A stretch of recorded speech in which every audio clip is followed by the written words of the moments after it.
significa la Universidad de Costa Rica. Entonces preparé unas notas que de alguna manera resumen lo que yo quisiera hablarles y que posteriormente podemos ampliar en la dirección que ustedes lo tengan bien. En primer lugar, muchas gracias, doña Roxana, por invitarme a ser parte de este momento importante de la universidad. Creo que la Universidad de Costa Rica es, pues, entre las cosas mejores que tiene nuestro país, la mejor. Sigue siendo la gran esperanza de una nación que ha aspirado desde sus orígenes a la absoluta libertad, entendida como el más alto de los ideales, y por ello en oposición permanente a todo tipo de lastres, de carlancas, de cadenas que se opongan a esa aspiración que el pueblo de Costa Rica además ha validado a lo largo de su historia. Así que es para mí realmente un honor. Vean que hago esta apreciación sobre la universidad por encima de lo meramente académico o de lo importantemente académico, porque las universidades se fundaron en el mundo justamente para que los hombres y las mujeres alcanzaran la luz a través del conocimiento, la luz de su destino, sea cual fuere, que siempre será la gran tarea de la humanidad, descubrirlo y construirlo.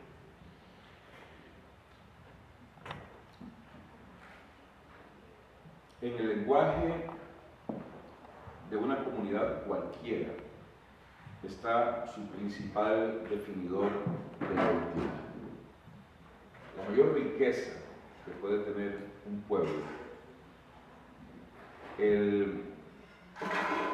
su documento de identidad exclusivo es su manera de hablar. Aquí estoy ampliando un poquito el texto. Si a un pueblo se lo tragara la tierra en un cataclismo, pero se conservaran sus registros lexicográficos, idiomáticos, se podría sin duda decir que se está preservando su espíritu, el ser que fue de ese pueblo. En proporción inversa, un pueblo que pierde la esencia del sentido de su manera de hablar, justamente deja de ser un pueblo. Decía doña Emilia Prieto, y ya veo que esto va a ser una cosa medias entre la lectura y la improvisación, decía doña Emilia Prieto, parafraseando al folclorólogo Carlos Vega, argentino, que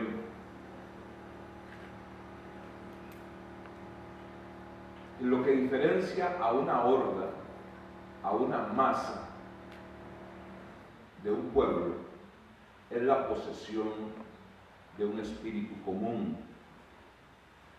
El espíritu, los pueblos nacen con alma, como las personas. Pero el espíritu es una construcción social. Las herramientas para construir ese espíritu las da el idioma. Lo que diferencia a una horda, a una masa, a un montón de un pueblo es la posesión de un espíritu común. Lo que los griegos llamaban el egregor. Sí, de ahí viene la palabra gregario. Sí, la visión colectiva, la cosmovisión. Eso es lo que unifica a un pueblo.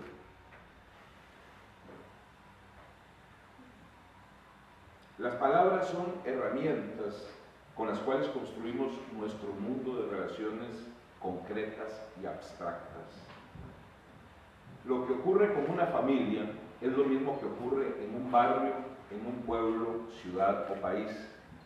Por ejemplo, pensemos en una sencilla familia costarricense. Digamos que es la familia Sandí. ¿Es un Sandí? ¿No? Bueno, pues los Sandí son de origen gallego. Digamos que es la familia Sandí. En el seno de esta familia existen palabras propias, algunas inventadas y muchas que son variantes de palabras y expresiones comunes. Ustedes pueden ir pensando en las palabras que solo se usan en su familia o a las que les dan una connotación particular.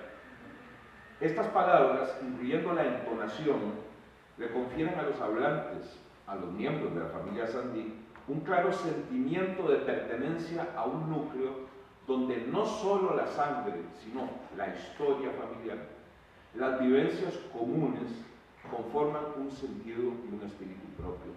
Voces de cariño entre hermanos, padres e hijos, palabras o medias palabras que recuerdan una anécdota o un guiño de ojos, un gesto con la mano, o nombres para objetos y personas diferentes de los que usan otras familias.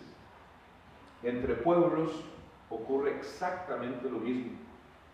En una misma lengua, como lo es el castellano, ahora llamado español, como herencia del franquismo, las variantes son incontables, dado que existen más de 30 formas dialectales del castellano y además sus variantes regionales y locales dentro de cada país. Para cada caso, la posesión y uso de esa forma particular de hablar es un definidor de la identidad popular y nacional y constituye un derecho de cada pueblo y comunidad usar con plena libertad el recurso de su propia expresión. Dicho lo cual, se entiende que la normativa académica sobre la lengua tiene muchas limitantes conceptuales que chocan constantemente con la realidad. Esto han de saberlo sin duda los filólogos.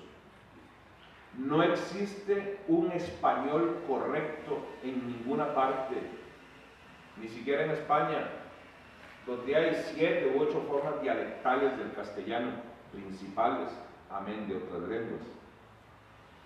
Todas las formas son correctas, entre comillas, puesto que cada pueblo las modela en función de irrepetibles y singulares elementos y accidentes históricos, sociales, étnico-geográficos y económicos.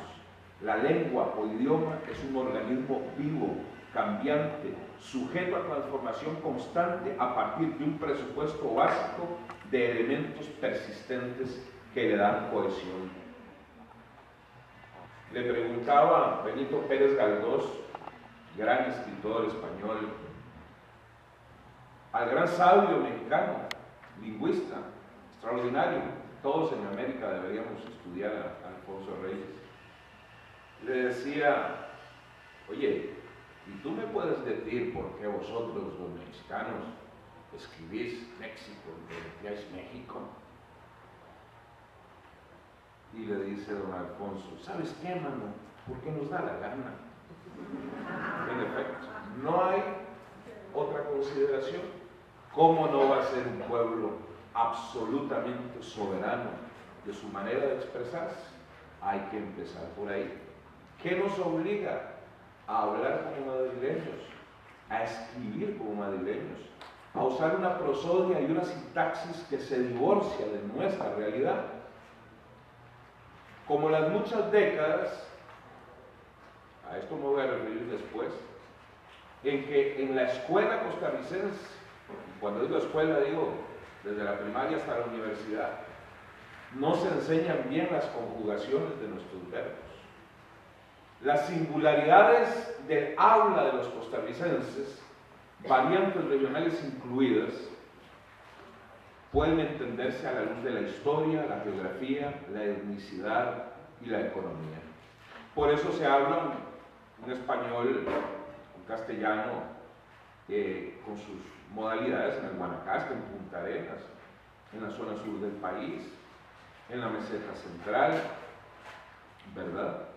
Un primer elemento que nos da luz es la ubicación geográfica de Costa Rica. Mucho se ha dicho que nuestro país ha sido y es puente, ciertamente, y la misma riqueza biológica que deriva de dicha posición en el continente es la propiciadora de la riqueza idiomática. Podemos imaginar a Costa Rica en el mapa. Otro elemento clave es la historia de la dominación española y el tipo de dominación ejercido en Costa Rica. Y a esto se van a sumar fenómenos migratorios de diferente índole.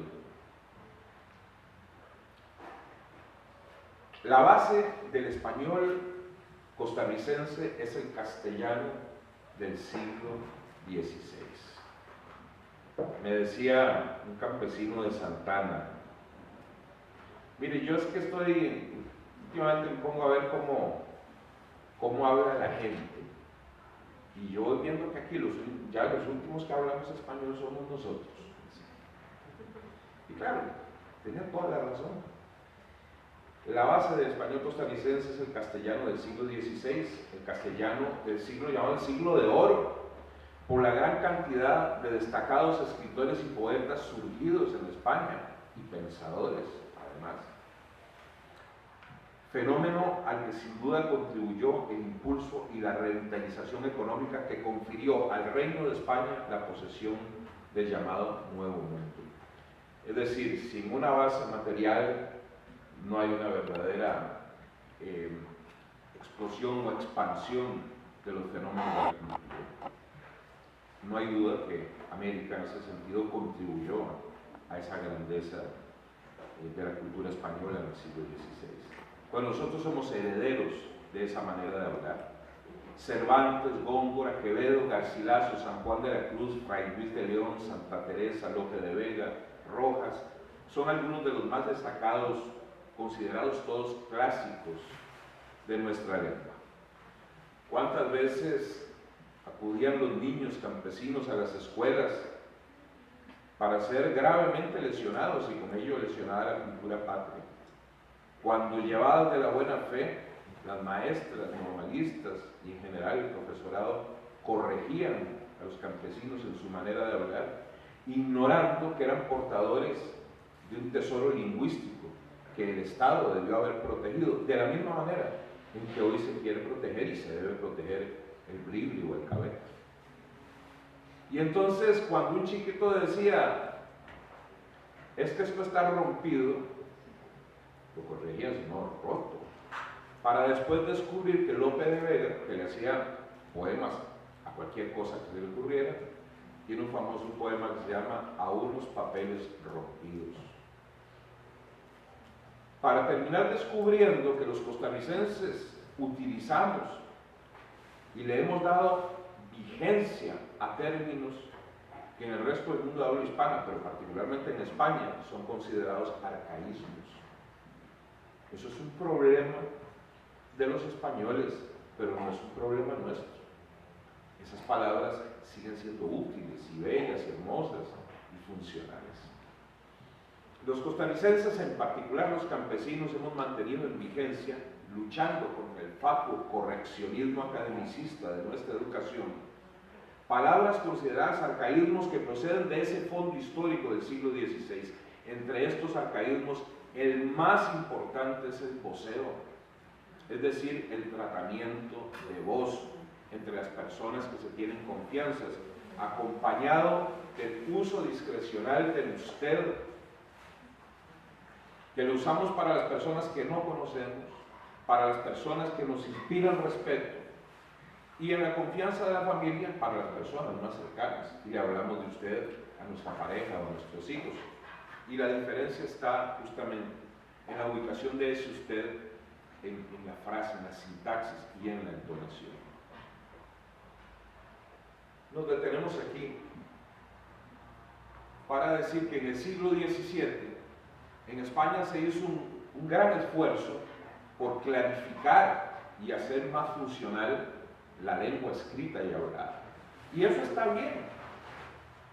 bien, pero entonces ocurrió cosas como que los signos diacríticos se simplificaron, había palabras que tenían 2 tildes, bueno, se dejó solo una, se establecieron ciertas normas para la ortografía y la prosodia, se eliminaron letras dobles como la doble S, se eliminó la cedilla de la letra C por innecesaria, etc.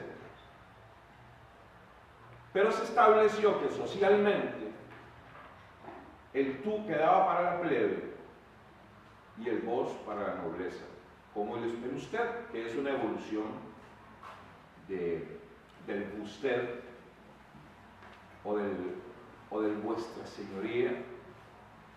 Este sería un tema en el que no debemos desviarnos, pero sí decir que entonces quedaba claramente establecido que en el tratamiento entre las personas se marcaba la diferencia social.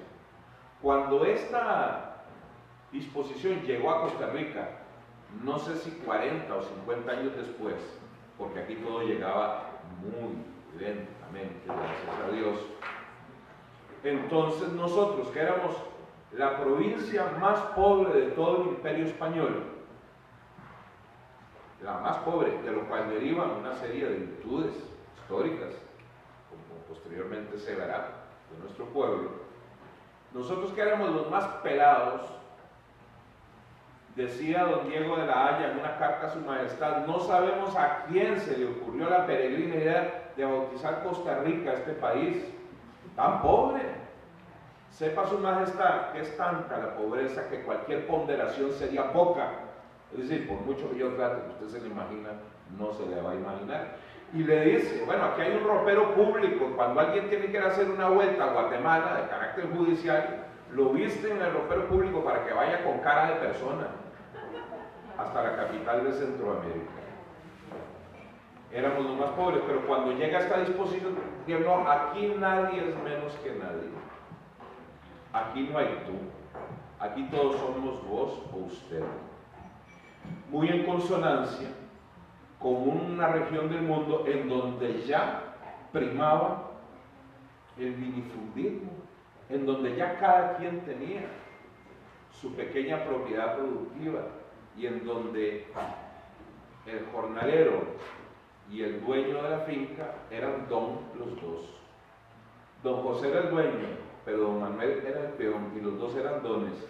Y don José cuidaba la amistad de don Manuel, porque si no don Manuel le tiraba los chunches y se iba para la casa, donde tenía un cañaveral, un frigolar, gallinas, vacas, hacía queso, tenía sus hortalizas, sí, no le faltaba nada, y su fuerza de trabajo.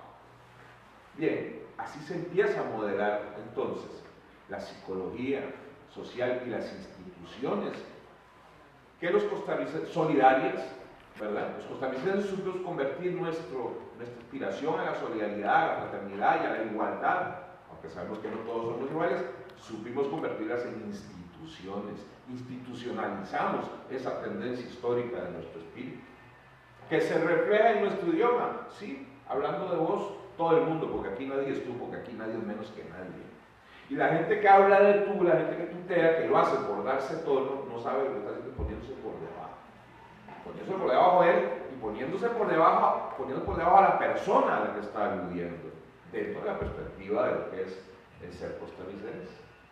Y digo, se modela esta psicología porque cuando un tico dice, mire, le voy a robar, es para no presumir de que puedo comprar. En un país en donde la moneda eran las semillas del cacao, porque no había con qué. Aquí, cuando se empiezan a acuñar las monedas, fue ya muy tardíamente. Porque éramos una sociedad tremendamente pobre, muy rica, agrícolamente. Entonces, se usaba como moneda el cacao y se usaba como moneda los huevos de gallina. Entonces, se cambiaba huevos por pan, se cambiaba huevos por yuca.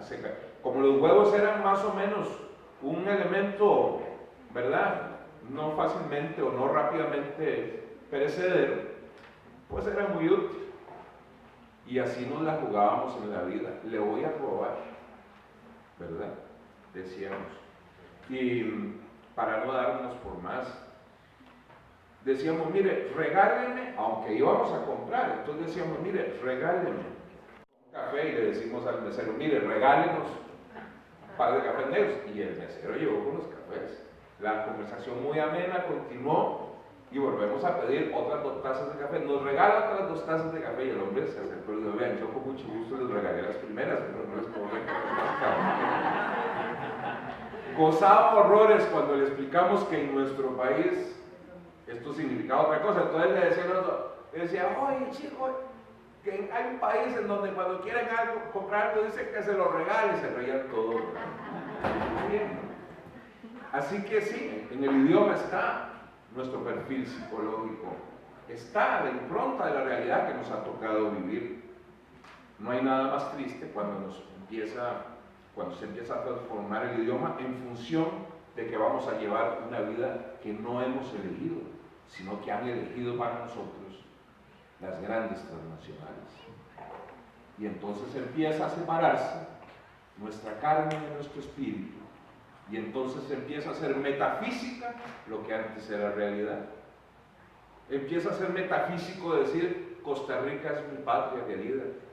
Empieza a ser solamente palabras, porque nos divorciamos de la realidad en la cual efectivamente amamos a Costa Rica, que no solo lo decimos, sino que lo practicamos.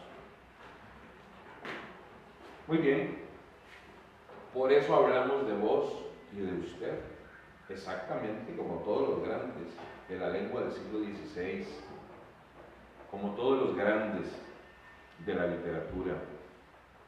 Pero sobre todo hablamos de vos y de usted porque nos dio la gana, porque tuvimos la necesidad de sentir que aquí nadie se podía parar encima de nadie, porque nada lo justificaba. Evidentemente eso tendrá que ver con el tipo de conquista que hubo en Costa Rica, por la razón que fuera, pues porque no teníamos oro, no teníamos plata, no teníamos esmeraldas, ¿no? Bien. Este castellano del siglo XVI de Costa Rica, recuerden lo que decíamos al principio, la posición geográfica de Costa Rica hace que en este pequeño segmento del planeta exista una riqueza biológica impresionante. Impresionante. Por ejemplo, hay 2 clases de perezoso, el de 2 uñas y el de 3 uñas. Uno existe en el norte y otro en el sur. En Costa Rica existen los 2. Y así sucesivamente. Hay especies que son endógenas, solo existen en Costa Rica, como fusión o variantes fusionadas de especímenes que vienen de lugares distintos.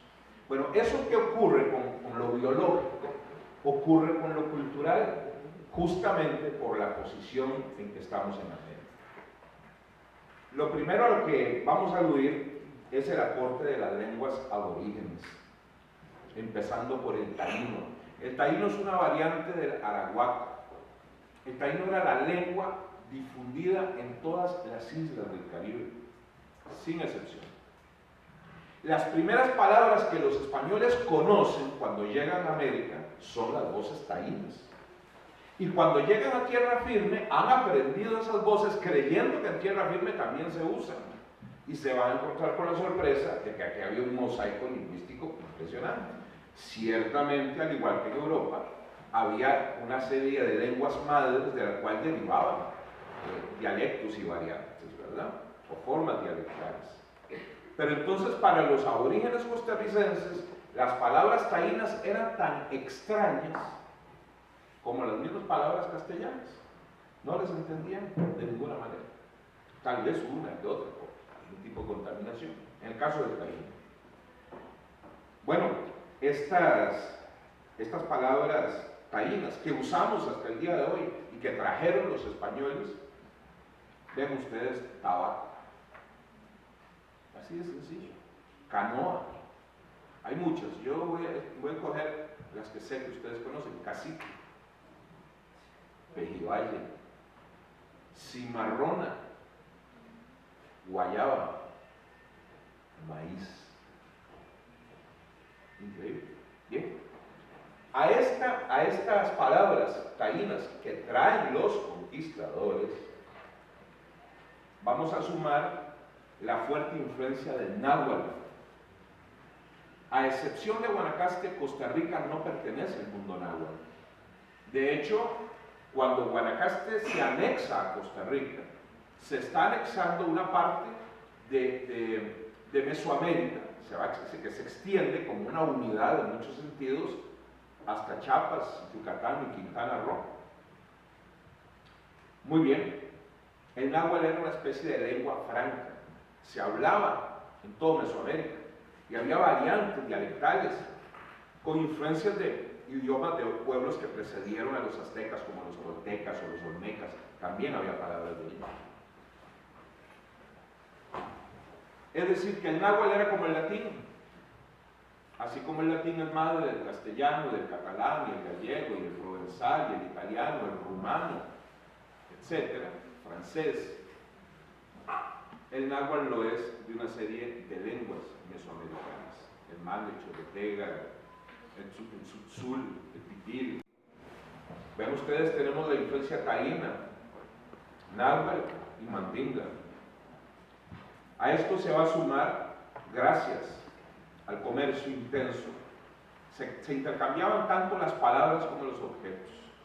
De esta forma, el quechua, lengua del imperio inca, también dejó patente su huella entre nosotros. Vean ustedes qué importante que Costa Rica estuviera donde estaba, porque se afirma que tanto del norte como del sur de América, los comerciantes se acercaban a nuestro país, a nuestros territorios, haciendo navegación de cabotaje, es decir, siguiendo la línea costera, e intercambiaban productos entre sí y además con los aborígenes del interior de Costa Rica. Si no me vero, è bien trovato, dice el dicho. Si no es verdad, está muy bien dicho, muy difundido, que la isla de Chira era justamente uno de estos primeros mercados, o puntos para el mercado internacional. Del quechua, los ticos tenemos palabras sin las que no podríamos vivir. Bueno, a los que nos gusta el fútbol, levantemos la mano, a los que nos gusta el fútbol, ¿no? Casi nadie, qué maravilla la universidad. Bueno, cancha, es decir, donde se juega el fútbol, se llama cancha, es una palabra quechua, para no ir más lejos. Imagínense que nosotros tuviéramos que, bueno, decimos campo de juego, ¿no? Pero cancha es eso, además cancha es eso, una cancha, ¿no? Un lugar donde se va a jugar. Arracache, para nuestra cocina. Chinear, chinear un chiquito, y es exactamente eso. Chinear es tener un niño en brazos y acunarlo, dormirlo, en fin, mimarlo. Tata, mi tata, estamos hablando en quechua. No seas concho, no seas concho. El concho es la parte de la piedra a donde va adosada el oro de las extracciones. Entonces, socialmente, el oro era, ¿no? Y el concho era el que le daba soporte al oro. No seas concho, o sea, no seas rústico. En Costa Rica esa palabra le aplicamos la connotación peyorativa que sí guardaba en los países andinos hasta el día de hoy. Corcor, todos sabemos lo que es beber corcor, ¿no? Es una palabra quechua. Como lo es, importantísimo también, sí, tengo un amigo que cuando pasa por la Fábrica Nacional de Licores, él con la familia se llaman todos la mano. La palabra guagua es una palabra. Pero hay una todavía más importante de nuestras palabras que proviene del quechua y difícilmente podríamos prescindir de ella porque además ya la hemos convertido en verbo, que es la palabra chunche. Y chunche es eso, es cualquier cosa, no muy nueva, pero en fin puede ser cualquier cosa. Y tenemos chuncherequear y el chunchereco, ¿verdad? Etcétera. Muy bien. Entonces ven ustedes cómo, sobre la base de ese castellano, en el momento en que se empieza a conformar el mestizaje costarricense, que para 1720 ya en la meseta central era categórico y absoluto, el mestizaje, la cantidad de mestizos, de población mestiza. La definición es que mestizo es la mezcla del blanco y el indio, y sambo es la mezcla del indio y el negro, y mulato es la mezcla del blanco con el negro, etc. Ya los cuarterones, el salto atrás, el cholo, el pelo de gato, etc. Era una cosa que tenía como 24 denominaciones. Bueno, en fin, todos eran mestizos. Para 1720 superaba en todas las poblaciones que hacían a Costa Rica, superaban ampliamente, pero por mucho, el 76% de la población era mestiza. Entonces, fíjense ustedes que con base en ese castellano del siglo XVI se había aglutinado, se había reprocesado el lenguaje a tenor de la realidad, ¿verdad?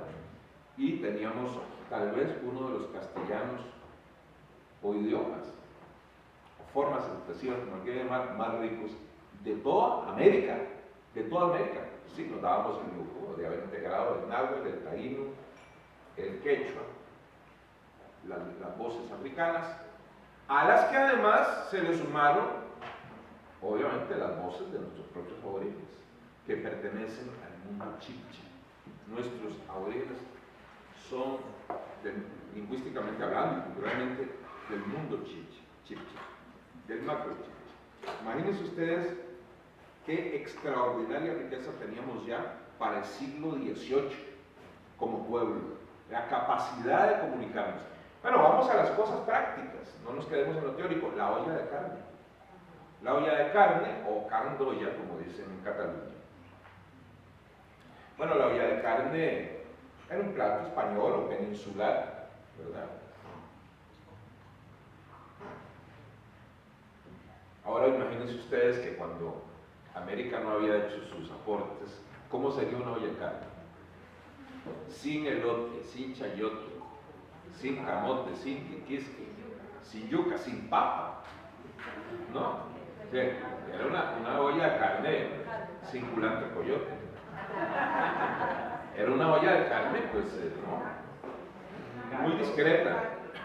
Bueno, ellos tenían la zanahoria, la cebolla, la selga, el repollo, no sé, pero no tenían la fórmula, pero aquí la mejoramos.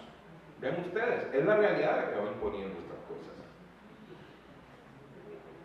Lo que decimos para la cocina costarricense lo podemos afirmar para la medicina popular tradicional también. Bueno, hasta este momento hemos hablado de las lenguas exógenas, taíno, náhuatl, quechua, mandinga, inyuntadas con el español. Vamos a hacer ahora referencia al mundo aborigen costarricense.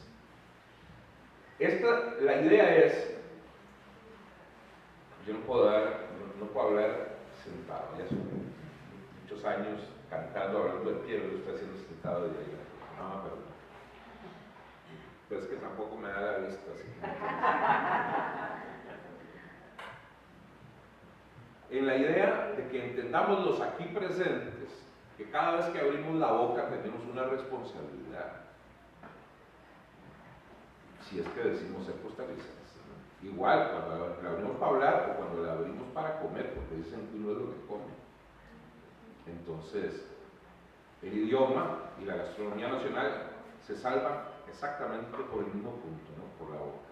La comida nacional se salva haciéndolo, no dejando que se nos vaya, igual de la lengua como lo de la música.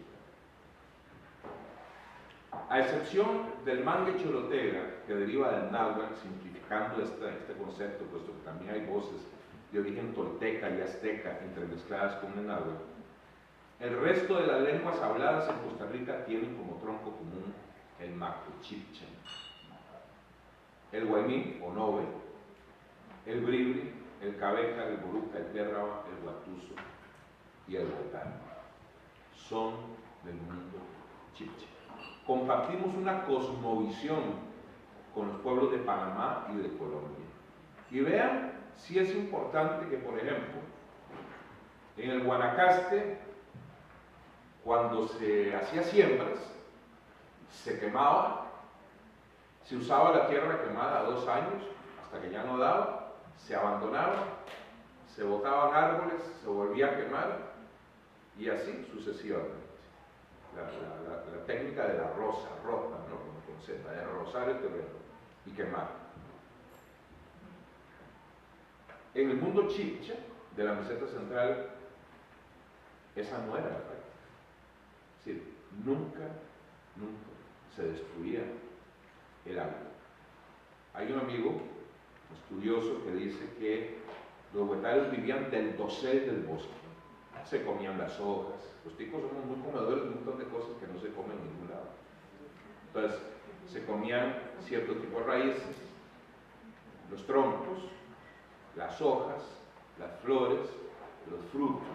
Bueno, comemos palmito, comemos quelite, comemos flor de madero negro, flor de Itagua, que es la flor nacional de El Salvador, y que en Nicaragua es la flor de los muertos. Comemos toda clase de semillas, la semilla del marañón. Comemos pejibayes, que en el resto de América ya van como aprendiendo de los ticos, pero históricamente siempre le han dado eso a los cerdos, ¿verdad? Como comida para cerdos. Chontadura le dicen en Colombia. Bien, la cosmovisión del mundo chibcha es importantísima. Nosotros somos herederos también de esa manera de ver el mundo. Cuando Europa nos dice el tiempo es oro, los briones nos dicen no, el tiempo es vida. Así de sencillo. Y por muy simple que parezca, esa diferencia es importante. La lengua de los huetares permanece entre nosotros en forma de voces sustantivas. Es decir, la etimología huetar se ha perdido. Hay esperanzas de reconstruirla y de encontrar documentos que permitan una reconstrucción más fiel. Por el momento se están intentos solamente. Voces sustantivas, nombres de animales, plantas y puntos geográficos e hidrográficos. En la Universidad de Costa Rica los estudiosos hacen grandes esfuerzos, Miguel Ángel Quesada en particular, como lo hacía don Adolfo Kunstengler, fallecido desgraciadamente, un hombre, creo que murió sin que le dieran el premio Magón. Pocos seres humanos han hecho tanto por la cultura profunda de este país como Adolfo Kunstengler. Se ha podido determinar los significados de algunos afijos del huetar. A la lengua huetar, los ticos le debemos el poder hablar del pisuitas. ¿Ven ustedes qué importante? Ni más ni menos. El pisuitas. El yigüirro, nuestra ave nacional, el cas, del que hacemos esa bebida tan hermosa. El yos, o su plural, yoses. El targual, el tucurú, el soterré, la súrtuba, la interioridad del tronco de la palmera, la paloma yuré, el pichichío, o bien conocer los nombres de ríos, montes, valles y volcanes en gran cantidad, porque son todos huetales: Tiribí, Tarco, Esterra, Baguarco, Turrialba, Tayutic, Poás, Irazú, Escazú, Crudiabá, Sarrín, Virrí, Cariari, Patarrá, Suerre, Pacuare, Corrogues, Turuca, Escubuquí, Tucurrique. Nombres como Garabito, Dulce, Viriteca, Cocorica, Maquil, Zárate. Esas palabras las usamos todos los días, son huetales. Se sabe que se hicieron catecismos en huetal, se han perdido, no se han encontrado. Yo le he propuesto a los historiadores que vayan a Cuba a investigar, porque cuando los franciscanos fueron expulsados en el siglo XVIII de Orosi, se llevaron un montón de documentación que no fue a dar a Guatemala, que es donde normalmente se busca, porque su centro provincial estaba justamente en La Habana. Y yo pensaría que de pronto uno de los esfuerzos que daría resultado, obviamente se ha buscado en España también. Es posible que haya una copia de ese catecismo, porque Catalina la Grande le pidió ayuda al rey de España en su momento, porque quería recopilar las 100 palabras más importantes de cada idioma, de los que habían en el mundo. Catalina le daba por ahí. Y está bien, no está mal, porque se dedicaba a cosas como esa. Era bastante más brillante que los reyes ingleses, para decir menos. Y el asunto es que, en efecto, mandó emisarios a todo el mundo y fue compilando. Y un sabio hispano-colombiano, Mutis, que vivía en Bogotá, se encargó de la compilación, entre otras cosas, de las voces huetales.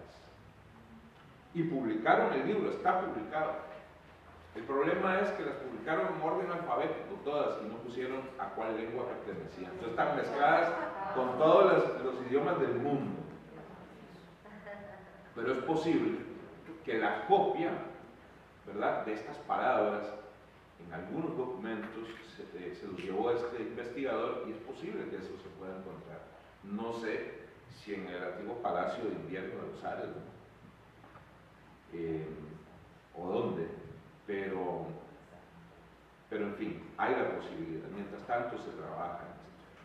A los huetales debemos además, según mi tesis personal, el nombre de nuestro país. Por eso pedí la pizarra, no sé si ahí está, ¿no?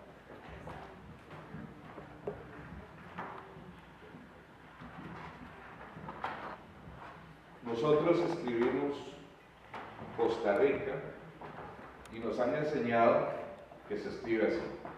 Les advierto que don Miguel Ángel Quesada, la única opinión que externó, porque una tercera persona hace la solicitud, no coincide conmigo. Como dos palabras castizas. Yo afirmo, y ahora tengo menos dudas que en el 2008 cuando publiqué mi artículo, que Costa Rica deberíamos escribirlo así.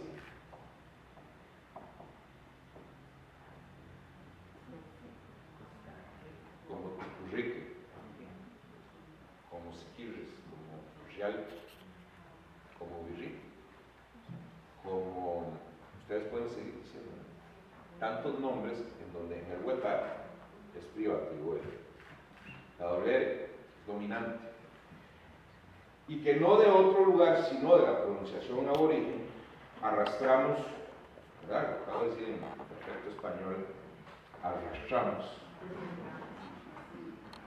la E, decimos 3, 4, y etc. Es justamente la pervivencia, el sedimento huetar en nuestra manera de hablar, compartido además con otros pueblos.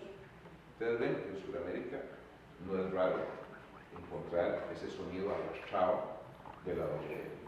Bueno, es Costa Rica. Yo me detengo aquí en este punto para explicar lo que sería, todavía no el final, pero sí me interesa mucho, para el nombre de Costa Rica. Ninguna de las tres resiste el menor análisis, y yo se las voy a decir. Una se atribuye a Colón, la segunda a González Dávila y la tercera a Hernández de Córdoba. Hasta el momento, ni historiadores ni filólogos han rebatido la tesis del origen huetar. Se han quedado callados. Yo propuse esto y ha habido un silencio. Eso es bueno, pues no, ya me habrían revolcado. Es cuestión de que en algún momento ocurra el hallazgo documental que nos permita desentrañar el significado o etimología de las voces huetales. Ya regreso sobre Costa Rica. Vamos a hacer la última mención importante al conjunto de elementos idiomáticos que enriquece Costa Rica. A esto agregamos entonces que a partir de fines del siglo XIX se establece culturalmente hablando en nuestra costa atlántica la primera migración afrocaribeña angloparlante procedente de Jamaica, Barbados, Saint Kitts y otras islas. Esta migración aporta al conjunto idiomático costarricense un dialecto del inglés conocido popularmente como mecatelio, del inglés make a tell you, que tengo para decir, sería la traducción, el cual mezcla una particular forma del inglés con antiguas palabras de origen africano. A los costarricenses mestizados se nos hacen familiares las palabras patí, rondón, bambón, plantita, calalú, pocomía, etc. Bueno, antes de venirnos a la modernidad, que sería la última parte de esta disertación, entonces regreso al tema de Costa Rica. ¿Cuáles son las tres leyendas sobre las cuales se pretende demostrar que Costa Rica es un nombre castizo? Si ya en el siglo XVIII, empezando el siglo XVIII, Don Diego de la Haya le decía al rey que no sabía a quién se le había ocurrido un nombre como ese. Es raro, ¿no? Los españoles siempre respetaron los nombres de los lugares. Les encasquetaban el de algún santo o el de la ciudad de procedencia del conquistador, pero guardaban siempre el nombre aborigen. Por eso Caracas se llama Santiago de León de Caracas, ¿verdad? Diego de Lozada había nacido en León, y entonces se funda el día de Santiago, la ciudad de Caracas, 25 de julio, pero se llama de Caracas, y así sucesivamente. Bogotá es la capital de Colombia, etc. Si ustedes revisan, decía, si don Diego de la Haya, empezando el siglo XVIII, no sabía de dónde venían nombres, por algo. Si ustedes revisan, en el continente americano son palabras indígenas, que tienen como nombre indígena las siguientes naciones, ¿no? Está Canadá, luego está el país que no tiene nombre, ¿verdad? Estados Unidos, ¿verdad? No es un nombre, ¿sí? Yo le digo Gusamérica, para que suene a algo. México, Guatemala, Nicaragua,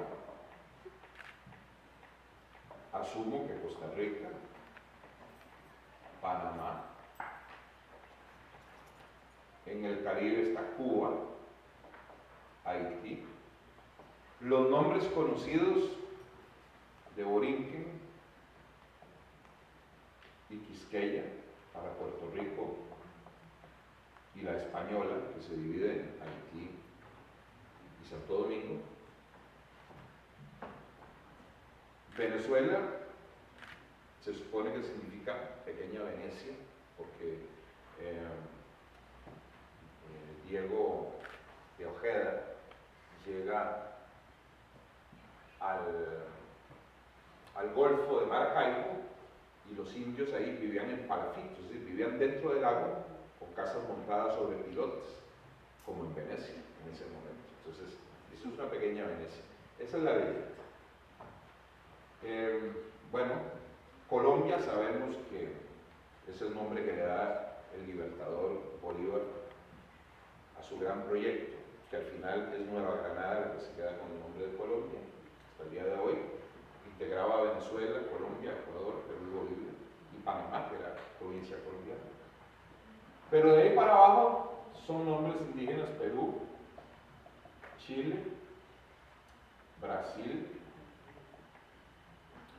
Uruguay, qué linda letra, ¿no? Paraguay. Es que cuando yo estudié ya no daba caligrafía.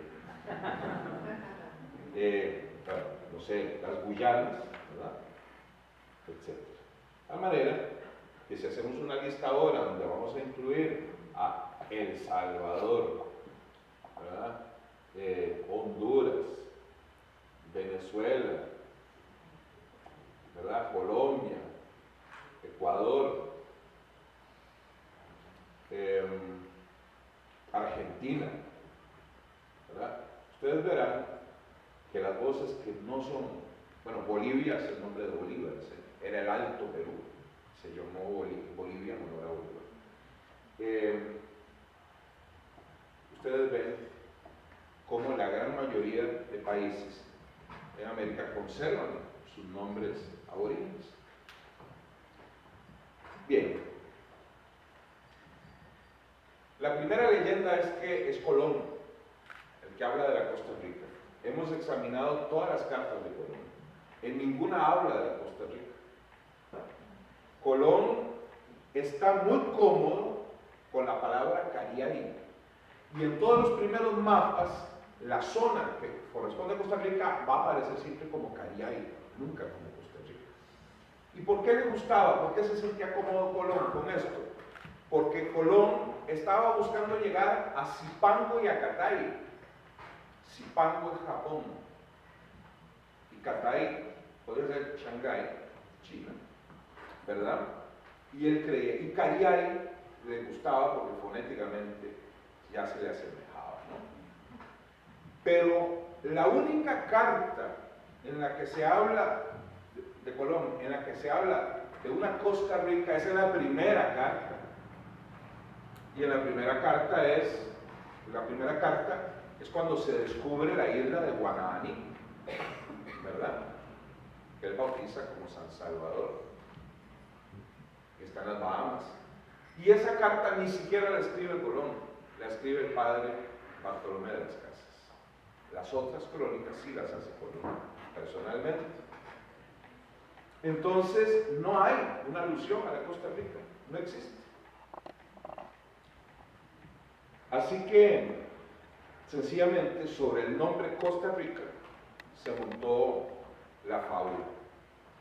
Costa Rica es posiblemente la castellanización de una palabra huetar. O sea, puede ser que no hubiese sido exactamente Costa Rica, pero muy parecido, como por ejemplo Coquerique, que era el antiguo nombre de Coquerique, y que sí tiene que ver de una manera dramática con lo que estamos Dávila, que sale de Panamá rumbo a Nicaragua y se viene a veces por mar, a veces por tierra, por toda la costa, y recoge 17,000 onzas de oro en el trayecto correspondiente al territorio costarricense.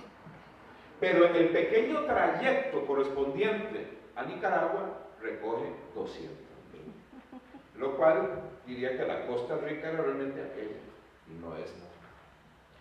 Hay una disputa tremenda entre González Dávila y Hernández de Córdoba por ese oro colectado, ¿verdad? De las cosas tristes, pero ciertas, ¿no? Entonces, no encontramos ninguna nota, no hay nada que nos diga que esta leyenda atribuida a González de Córdoba, perdón, a González Dávila, sea real. Nada le da soporte. Pero el hecho de que ya no sea una, sino dos, las versiones del origen, ya es sospechoso.